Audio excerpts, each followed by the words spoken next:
I loved Miguel with all my heart, more than I should have. I wanted so badly to tell him about the baby, but today wasn't in the cards.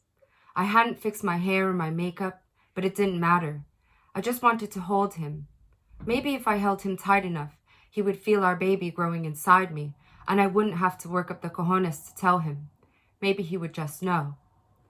The building hummed once more. Whatever he was playing now was far more haunting than the previous song. It filled me with an unease I could not wrap my head around. I never understood how the neighbors hadn't complained. The volume of his amplifier was always maxed out, and I had considered anonymously calling the cops on him myself on nights before an early shift. I never followed through.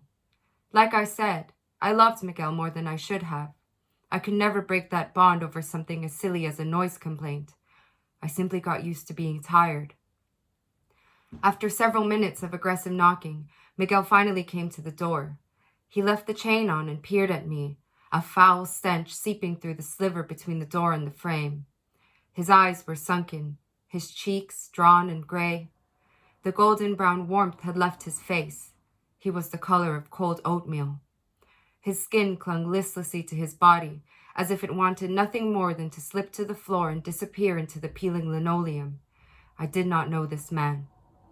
He squinted at me as if though we had never met, as if every memory we shared had been a strange dream that left him years before. "Are you going to let me in?" He tucked a bit of greasy hair behind his ear and unlatched the chain, walking aimlessly into the bedroom without saying hello. I followed him, just as I always did, and touched my palm to my stomach. I hoped our baby would never see him like this. His bedroom was dark, and I realized that it was the beating heart of the smell. Mountains of laundry remained unwashed. A box of pizza sat open on his bed, maggots dancing like drunken teenagers on a thin layer of green fungus. Bile rose in my throat as he raised his arms to slide his head through the strap of his new guitar. Her name is Dama Malvada, Lady Evil. So, this was who he wanted me to meet.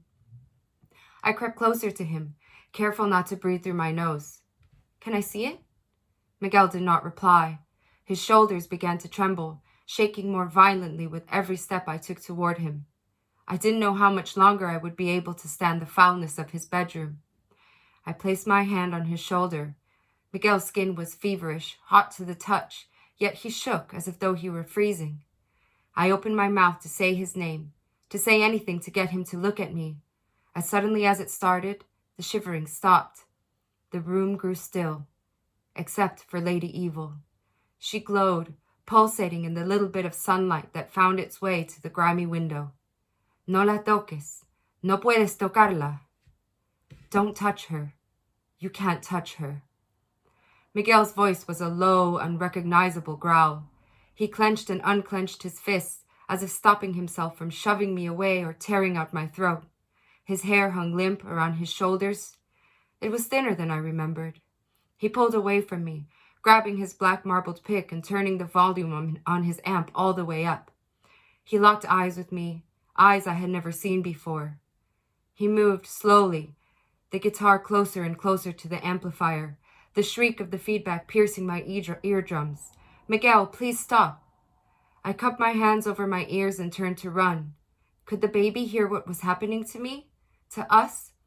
Before I could reach the door, Miguel grabbed my wrist, leaving the guitar propped against the amp. The screeching persisted.